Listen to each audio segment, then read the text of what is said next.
When an expert studied Stonehenge's skeletons, she found clues about the monument's secret purpose. Buried under the ancient monument of Stonehenge, a team of archaeologists have stumbled upon a cache of human skeletons, fascinating relics from the region's mysterious past. But when they take a closer look, they realize that one is hiding an incredible secret. Tucked inside the mouth of a dead man for thousands of years, they find an artifact that could change everything we think we know about this historic site. As a student at the University of Bradford in Northern England, Jackie McKinley developed a passion for the study of human remains, and after graduating, her interest in the long-dead inhabitants of this world continued. For decades, she has spent her time analyzing some of Britain's oldest archaeological sites, including the iconic monoliths of Stonehenge. A bone specialist with Wessex Archaeology, McKinley worked in the shadow of the famous stones, piecing together the stories of people buried at the strange site. And in February 2018, she appeared in a documentary by Discovery UK. In it, she detailed an incredible find that could completely change the narrative of Stonehenge. Located some 8 miles to the north of the English city of Salisbury, the ancient stone circle of Stonehenge is famous around the world. But while its distinctive shape might be instantly recognizable, the origins of this monument remain shrouded in mystery. And to this day, we still do not know for certain who built it or why. Originally, experts believe that Stonehenge was constructed by the Druids, an ancient people first recorded in Britain during the 3rd century BC. However, later scholars have determined that construction began as far back as 3000 BC, and it wasn't until 1520 BC, almost 1500 years later, that the project was finally complete. Thought to have been constructed in 6 stages, Stonehenge consists of a series of sandstone slabs known as sarsen stones. Scattered amongst these are smaller rocks called bluestones, thanks to their distinctive tinge. And while some are arranged in an upright manner, others have been placed horizontally, creating what is known as a post and lintel formation. When Stonehenge was built, experts believe the sarsen stones were sourced from the surrounding countryside, likely from the Marlborough Downs, some 20 miles away. However, the heaviest of these slabs, known as the heelstone, weighs more than 30 tons. So how did these ancient people, lacking the machinery that we have today, heft these rocks into place? Indeed, and the mystery only deepens when one considers that the bluestones came from South Wales, a distance of up to 150 miles away. In fact, there are some who believe that these rocks could only have made it to Stonehenge by way of melting glaciers that carried them across the country. However, most experts accept that human innovation, rather than a natural occurrence, was behind this impressive feat. Today, one of the most widely accepted theories is that the stones were placed on sledges and rolled along felled trees onto waiting rafts. And from there, they were floated up the river to their new home in Salisbury. However, no evidence has ever been uncovered to support these claims, and the truth behind the construction of this great monument remains a mystery. And just as they do not know exactly how Stonehenge was built, historians are equally unclear on why. According to some, the monument was intended to serve an astronomical purpose, perhaps predicting occurrences such as eclipses. Certainly, it has been observed that the stones align with sunrise and sunset during the solstices. However, many experts have dismissed these theories as little more than New Age fantasy.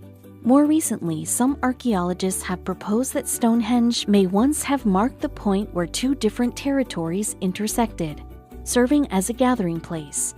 Meanwhile, others have suggested that the monument may have been a place where ailing people came to heal. And while this theory is unproven, there is plenty of evidence linking the circle with the cycle of life and death. In fact, over the years, experts have uncovered numerous human remains in and around Stonehenge, For example, in 2002, a team from Wessex Archaeology discovered the grave of a man who would come to be known as the Amisbury Archer. Dating back to around 2300 BC, it was a relic like nothing they had ever seen before. Located just a few miles away from Stonehenge, the grave was the richest Bronze Age burial site ever discovered in Britain. Over the course of the excavation, archaeologists recovered some 100 artifacts from the site, including gold hair accessories dating back to around 2470 BC. Furthermore, the gold found at this gravesite was the earliest example of this precious metal ever uncovered on British soil. And that wasn't all.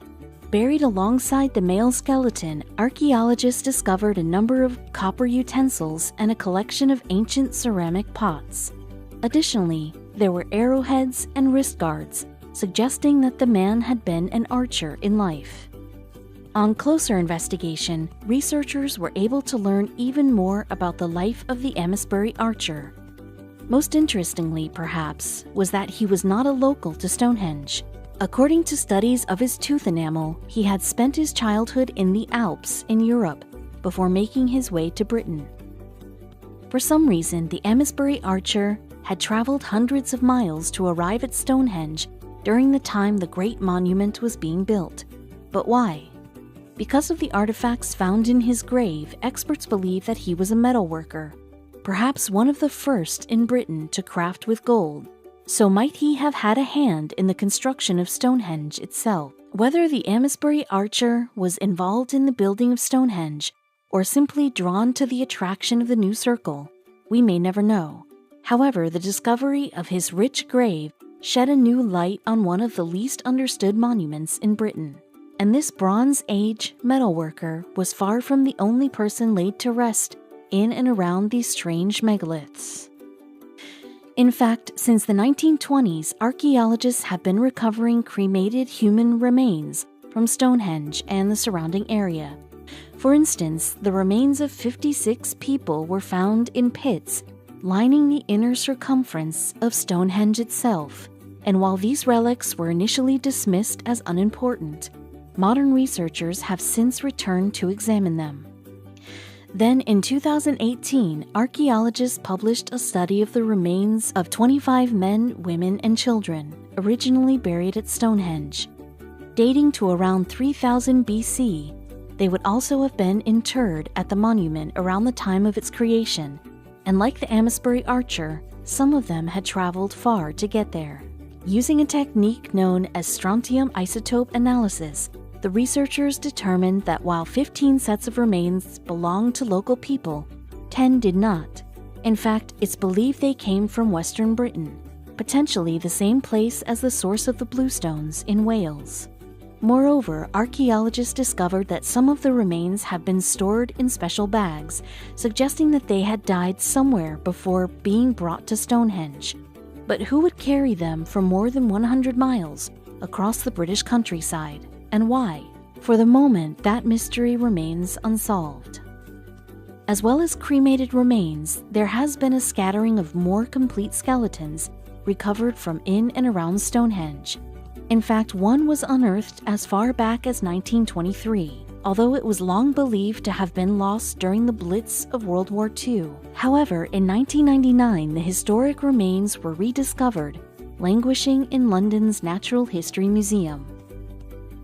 About 35 years old when he died between 100 BC and 1000 AD, this man had a fascinating story to tell, and the woman who uncovered him was McKinley, an osteoarchaeologist working on a Wessex archaeology dig, for she discovered markings on the skeleton's vertebra and jaw, suggesting that the individual had been decapitated with a sword.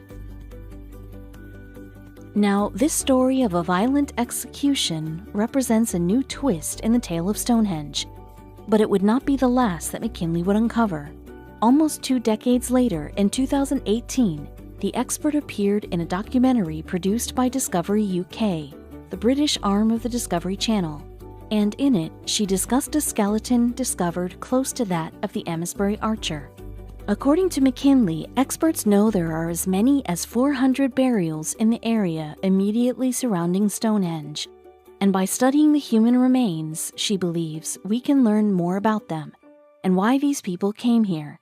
In the documentary, The Secret Skeletons Beneath Stonehenge, she explains a lot of the time the dead are buried in certain positions, postures, or have certain materials with them. So there are a whole variety of things that I go to look for, McKinley continues, because that can tell me something about their life, but also about Stonehenge.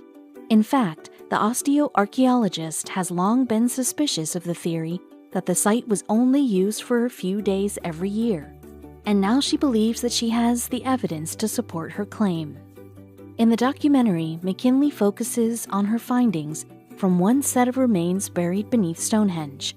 From the skeleton, I can tell this was probably a young adult male, probably in his early 20s, she explains. However, the most fascinating thing about this individual was a strange artifact that archaeologists found within his grave. This is a pair of gold ornaments that were found rolled together inside the mouth, McKinley explains. They're tucked together against the right-hand side of the inner jaw, which means they were either placed in the mouth at the time of death or certainly before burial. Of course, it is not particularly unusual to discover precious objects alongside human remains, but this was something else. These are really rare, McKinley continues. There are only about 8 pairs known from the country. But what could such an unusual artifact mean? According to experts, prehistoric people were often laid to rest with items that reflected their profession or status in life. So was there a connection between the man and the finely wrought gold? At the time of the burial, metalworking in Britain was still in its infancy.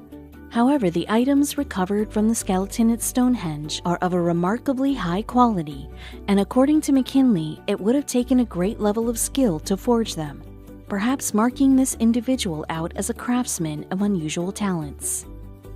These are very finely worked items, and to be able to have not just the technology, but the skill to have learned how to change something which was essentially a lump of rock into something that delicate and that beautifully worked would really have been seen as something quite magical, McKinley explains. But while McKinley believes that the mystery man was a metalworker himself, she doesn't think he was responsible for the ornaments found in his own grave. Instead, she suggests the gold ornaments were crafted by another individual, buried just 10 feet away. I think he was the person who worked the magic, she explains. I think he was the person who could make those changes from pieces of rock to items of beauty. Interestingly, the second man was the Amisbury Archer, the skeleton first discovered by Wessex Archaeology back in 2002. As mentioned earlier, he too was also buried alongside gold ornaments, as well as metalworking tools. But what were these two skilled individuals doing at Stonehenge? According to McKinley, they had likely traveled to the monument in order to sell their wares. For McKinley, the presence of these artisans at Stonehenge is a clear indicator that her theory is correct, that rather than an occasional place of worship, the site was actually a bustling hub of commerce and trade. Amazingly, that wasn't the only revelation that was gleaned from the skeletons buried beneath the stone circle. No, because in the documentary, McKinley goes into further detail about the analysis that originally traced the Amisbury Archer to the European Alps.